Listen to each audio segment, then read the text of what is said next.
Welcome to our simple, vintage-inspired Christmas home tour. I hope you enjoy this tour. Grab a cup of coffee or maybe a hot chocolate or a glass of wine and just sit back, enjoy the music, and enjoy looking at how we have our home decorated for Christmas. Our main living areas are open concept, and when you walk in the front door, to the left is our living space. We really do enjoy this area. The wood-burning fireplace just makes everything so cozy.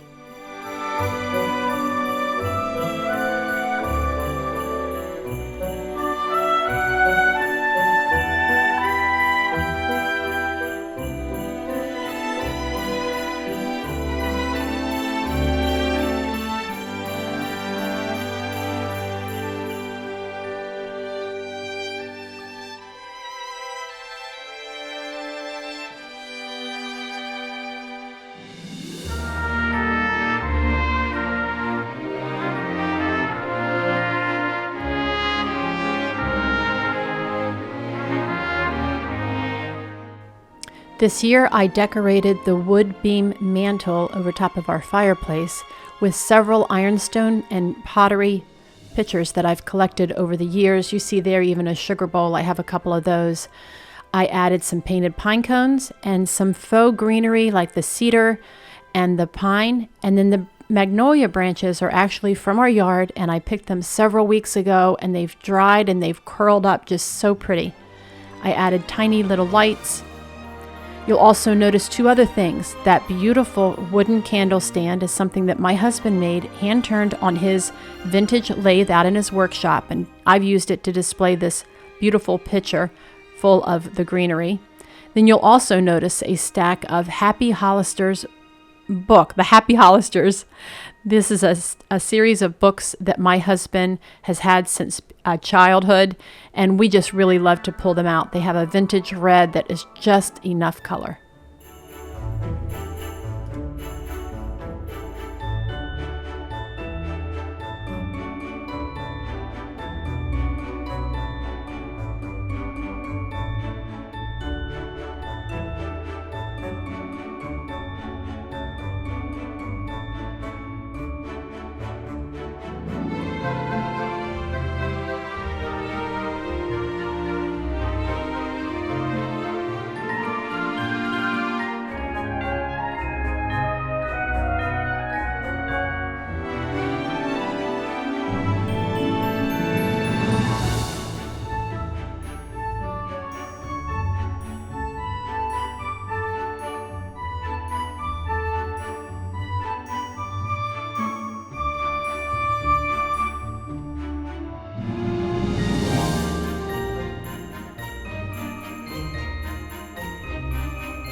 The coffee table that sits in front of our sofa is actually an old wooden toolbox that we made over. It had beautiful brass details. My husband refinished the wood.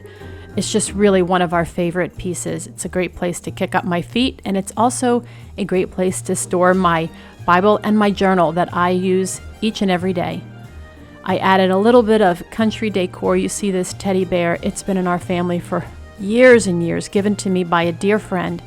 And then I added a little bit of faux greenery to another little ironstone bowl.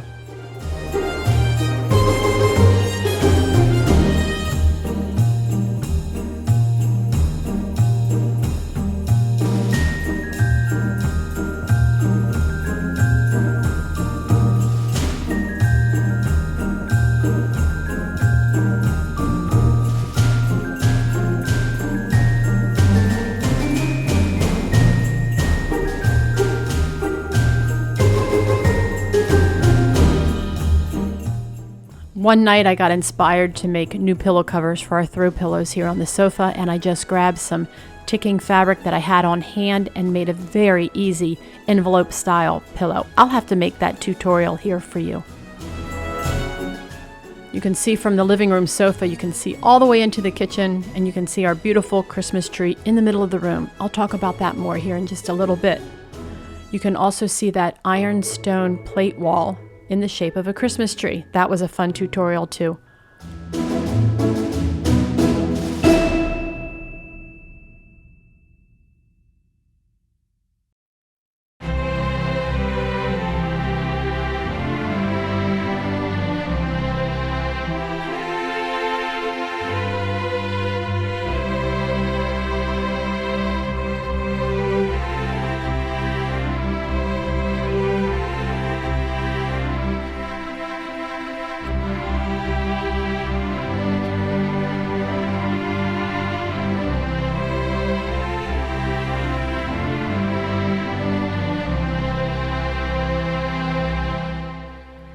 Here's another look at our Christmas tree, and we are able to have this beautiful Christmas tree in the middle of our living area because we have a floor jack right underneath that wooden crate that the tree sits in.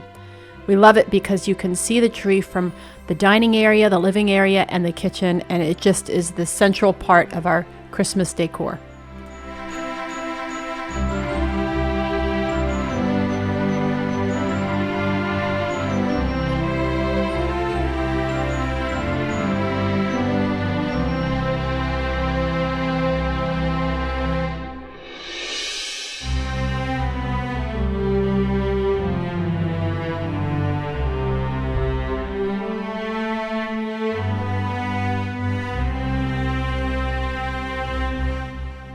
See that beautiful manger scene? My husband built that.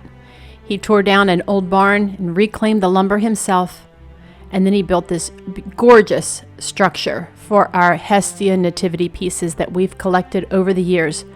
We love these pieces because one day our grandchildren will actually be able to play with them and interact with this nativity set.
Between the living area and the kitchen area, you can see our kitchen island, and then you can also see that beautiful plate wall that we have hanging in the background. It's in the shape of a Christmas tree, and it was a great way to display a little collection of vintage ironstone and transferware dishes. You can also see more of those hand-turned candle holders that my husband made on his vintage lathe. This is a collection that we have had for several years. Some little painted pine cones with glass glitter sprinkled on top just to give them extra sparkle, and then some battery-powered pillar candles on those candle stands. I just love this little scene.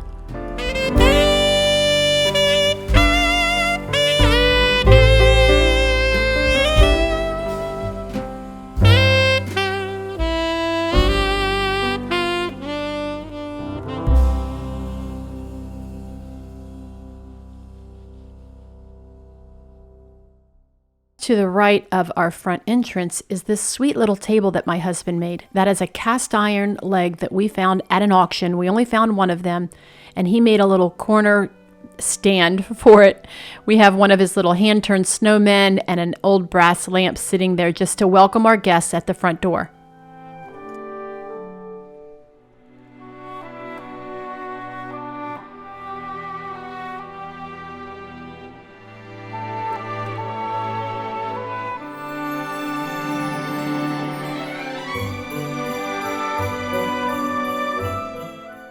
Over in the kitchen, I kept things very simple because we use this kitchen, like most people, every single day, and I didn't want to hassle with a lot of decor. I made a pretty table arrangement there on the kitchen island where we have most of our meals. And then on the cabinet doors, I added little pine cones with a ribbon and just tied them and taped them on the inside of the door. You can barely even see the string that I have them on. Over in our little coffee area, I just filled a bowl full of gilded pine cones and put them in a pretty little bowl that had a green trim, and I put some fresh spruce. Actually, that's fresh Leland cypress branches laying there. I'll probably have to change those a couple times throughout the season, and that's just fine.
A little ironstone tray filled with a couple of pomegranates and some oranges and fresh cloves just sits there on the counter. I actually have a plan to put those cloves in the oranges like I did when I was a little girl, and I just haven't gotten around to doing it yet.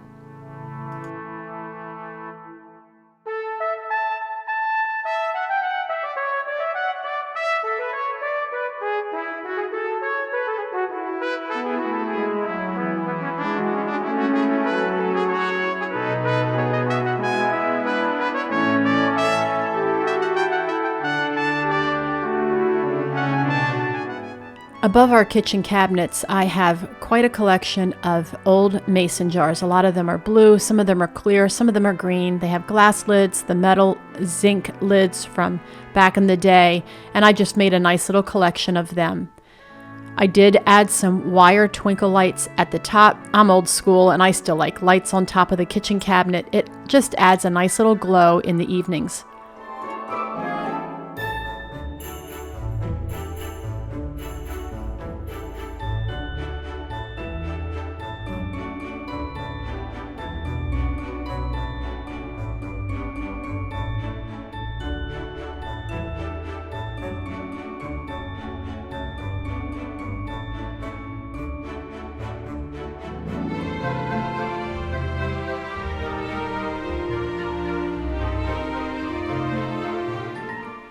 I kept things very simple over on the kitchen island as well. This is where we have most of our dinners, and I don't want a lot of hassle right here on this kitchen island. I did make this sweet little tray from a wood slice and a couple of little legs to raise it up as a pedestal. I have a tutorial about that, and I'll be sure to link it. And then on there, the salt and pepper, of course, we use all the time. You see my remote for those lights above my kitchen cabinets to turn on and off. And then I made this very simple arrangement with faux greenery in a small ironstone soup tureen.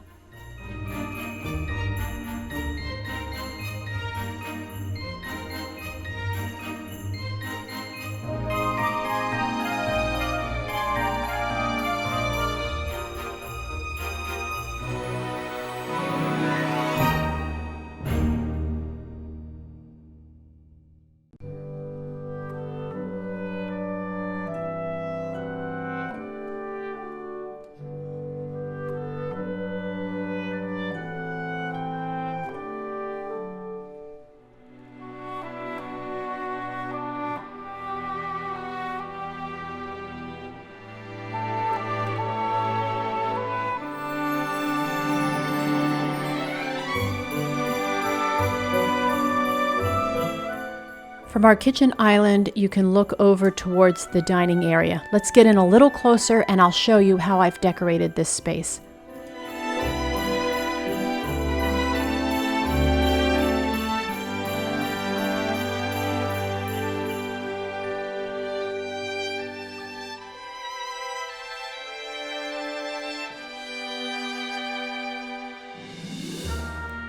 Our chandelier does not have electricity. It is a real candle burning chandelier, and usually I burn real candles. This year I opted for the battery powered candles, and I am so glad that I did. I don't have to worry about any wax dripping on our 20-year-old table that we've had for so long, and I can just very simply with a remote turn them on and off. It adds such a pretty little glow right here in our dining area. The dining table centerpiece is similar to the one that I made over on the kitchen island. It's just larger. I got another large soup tureen and I added the faux cypress. You see some lamb's ear, some berries, and some pine, and I just stuck them all inside. And I will say that this piece was inspired by my friend Elizabeth. She has a YouTube channel called Elizabeth's Old Maple Home, and she really has a beautiful style. Be sure to check her out. I'll link her below. I kept this very simple. I put the soup tureen bowl on a silver tray, and then I put all of that on top of an old piece of linen that I've had for years.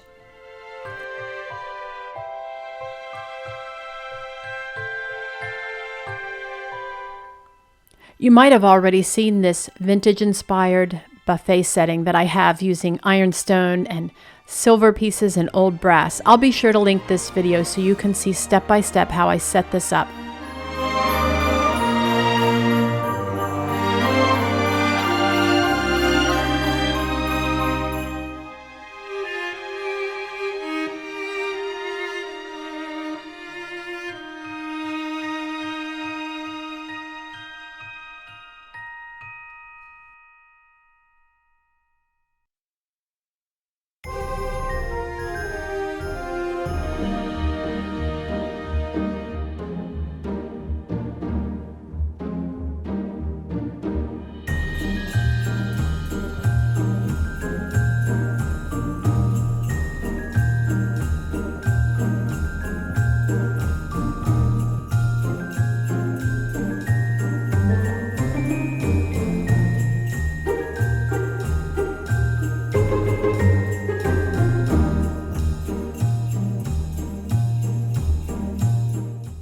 This side of the dining room has this beautiful storage cabinet that was from a hunting lodge. You can see the shelves deep inside, and each hunter had his own shelf to store his jackets and all that.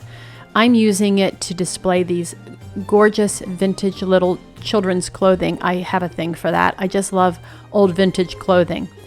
And it seems to frame these little dresses out perfectly, don't you think?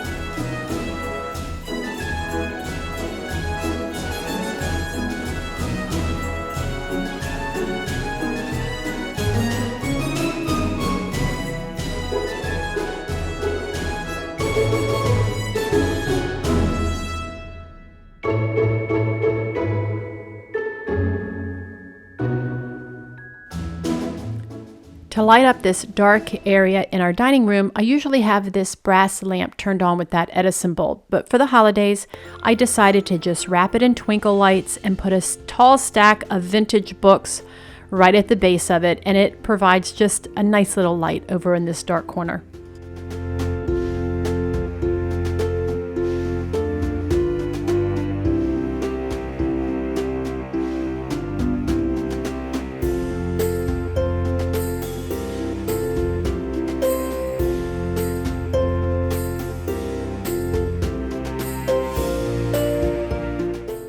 This spot in our dining room is one of my favorites. That oak sideboard was gifted to us many years ago, and I gave it a makeover with milk paint. It's really one of my favorite pieces.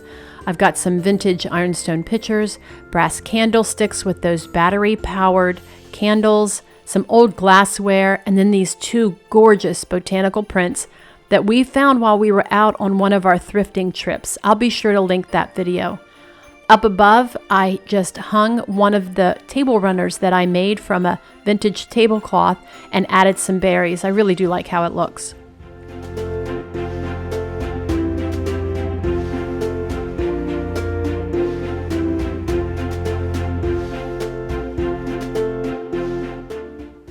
A closer look at the top of this sideboard, you can see that little green pedestal that I made in one of our previous videos. I'll link that one as well. And these are just some vintage glassware. And then over there on the right, you can also see more vintage glassware. That's from my husband's family.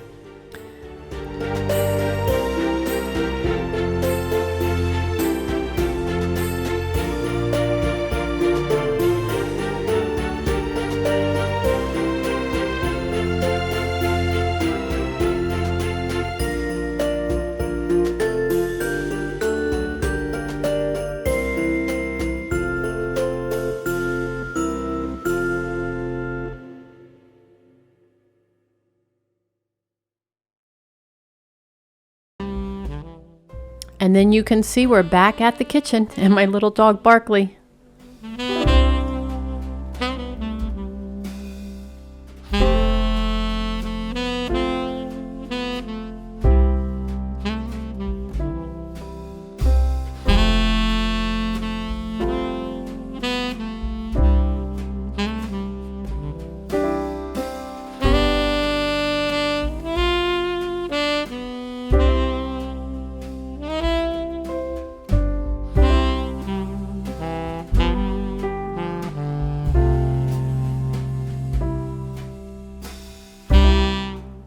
Here's one last look at our home when it's starting to get a little darker outside and the lights are just twinkling and all the candles are on.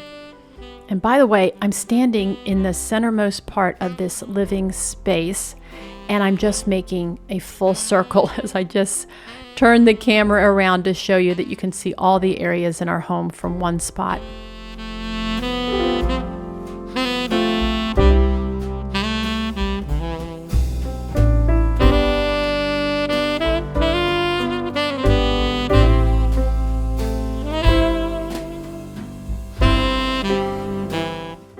I hope that you enjoyed our vintage-inspired Christmas home tour. My husband and I would like to thank you for subscribing to our channel, liking our videos, watching our videos, and sharing them with your friends. From our home to yours, we would like to wish you a very Merry Christmas and a Happy New Year.